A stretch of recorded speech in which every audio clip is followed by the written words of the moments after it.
I bought this for $7 at a flea market at Central Square. It was a bargain. I couldn't pass it up. That being said, it feels disgusting wearing this, and I'm going to go back to the Bergeron jersey.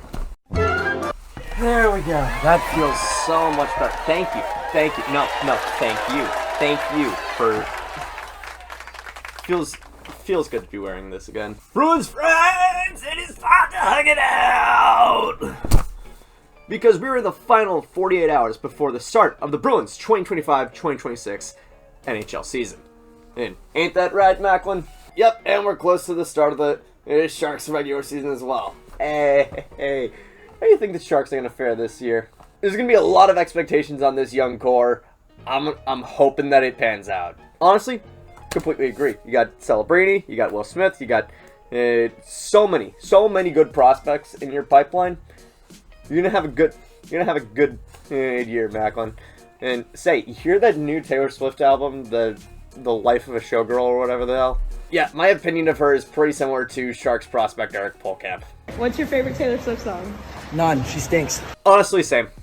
That album sucked. On the topic of things that suck, the Bruins. The Bruins, right now, I think we know that this year we're gonna suck. The Bruins are gonna suck. Do not expect to be seeing this towel very often, but at the same time, hope for the best. Which, at this current moment, hope for the best means get some of the young guys into the actual rotation. Which, we're off to a bad start with that. I've already gone over my opinions of the players at Dev Camp. There was a phenomenal showing. And I think that within the next 3 years, this team is going to be back in the playoffs consistently. The thing is, you still need Hagens, you still need Will Zellers, you need Vasek Blinar, you need Jackson Edward, you need some players to come up through the pipeline. And the frustrating thing is, some of those guys aren't even ready to play in the AHL yet, let alone the NHL. Even though I would argue that Hagens could probably play in the NHL, and in an 82-game rookie season, he'd probably have, like, a 40-point season. Admittedly, 40 points for a rookie is pretty damn good. I don't want anyone to think that 40 points is disappointing. In any case, now, despite a really good showing during the preseason, a lot of the young guys got sent back down to Providence. And unfortunately, that includes Matthew Poitras and Fabian Lysell. Why? It doesn't make any logical sense. The only waiver-exempt player that we have on the roster right now is Fraser Minten. And we decided to keep two guys that could develop into some of the best offensive playmakers that the Bruins could have this season, to keep guys like Jeff Viel up. Now, Jeff Viel is not good.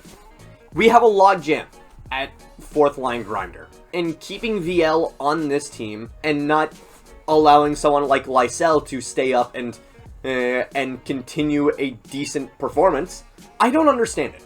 I don't understand what Sweeney and Neely are doing. And defense is fine. Honestly, defense is looking pretty damn good. We got McAvoy back, we got Hampus Lindholm back, and Hampus actually looks pretty damn good considering what he showed off in the preseason. We still have Zadorov, who looks like he could be doing decently better with Jokiharku on his flank. We got Lohrei, we got all the usual suspects on defense are back. At goaltender, that was a little bit of a question mark. A lot of Bruins fans were wondering if we were going to have 3 goaltenders in the rotation and have Mikey DiPietro somewhere within us. And honestly, I'm happy that we didn't. I'm happy that we don't have DiPietro in with the regular rotation. DiPietro is not all that. DiPietro is going to perform about as well as you'd expect Calvin Pickard to perform at the worst and Keith Kincaid to perform at the best. Which is not great. Honestly, the best part about this preseason, Swayman got regular reps.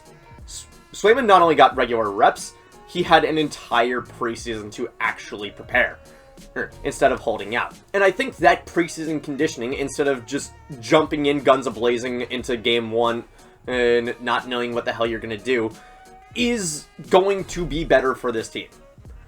But I want to dispel any understanding that this team is going to be good. This team is going to be competing for like 8th or 9th place in the entire league. And really, honestly, the best thing that could happen to this team is we win the lottery and we get Gavin McKenna. That would be the highlight of this season. Either that or Fabian Lysell coming up and performing as advertised. I think that the latter is probably more likely than the former. Don't expect the 10th worst team to win the lottery 2 years in a row. That's not going to happen.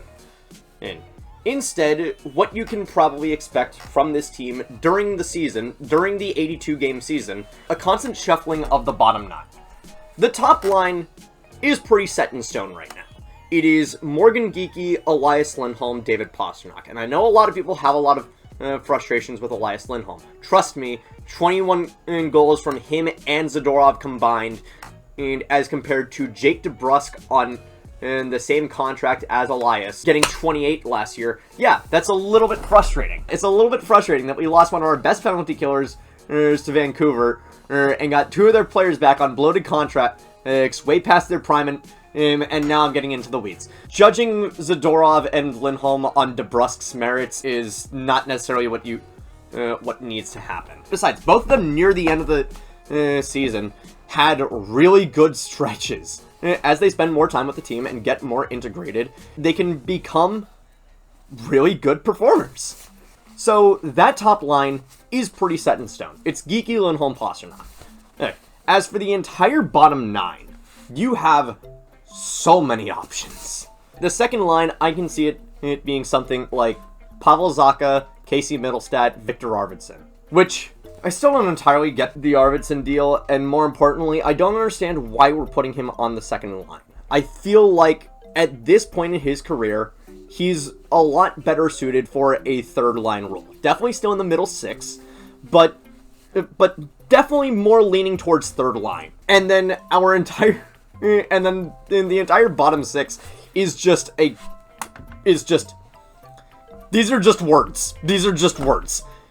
You got Johnny Beecher, Mikey Eyssimont, Tanner Jeannot, Mark Kastelic, Marat Khusnutdinov, Sean Kuraly, Jeff VL. Fraser Minten is the only player in that mix that makes sense for anything other than the fourth line.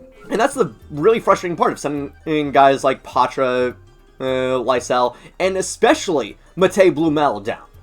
Matej Blumel was doing really good in the preseason, to the point where in practice he was getting regular power play 1 reps with the rest of the team. How do you send a guy like that down to the AHL? Now, admittedly, Blumel is a beast in the AHL level. Dude is like back-to-back 30 goals or something like that. I think that you need to give him a shot. I don't see why you jettison the young talent to keep Jeff VL up, and really the only reason why you're keeping Beecher up at this point is because he's a beast on the penalty kill. But, like, penalty killing fourth liners are something you can get on the scrap heap at any given moment throughout the NHL season. There is nothing special about our bottom 6 that isn't named Fraser Minten. This is the terrifying part of this team, is the fact that our entire bottom 6 is so unbelievably ass that you could cycle any number of players into it and it wouldn't work. It wouldn't work as a cohesive unit. The only other player in that entire collection that I could see warranting minutes outside of a fourth line role is Marat Khusnutdinov. That is it. That is all that it is. So, for right now, the best thing that can happen to this team is not for them to win. Admittedly, them winning would be the worst thing to happen. It would make this season a lot more watchable, but it would make the future of this team so much worse. Don't win. Instead, bring the young guys up. I have faith in Marco Sturm. Sturm has been a pretty damn good coach. Being an assistant to Todd McClellan while the Kings were starting to ramp up, and especially being a coach of the Ontario Reign and facilitating the rise of Quinton Byfield, Brant Clark, and Alex Turcotte. I think that Sturm is going to be a good head coach.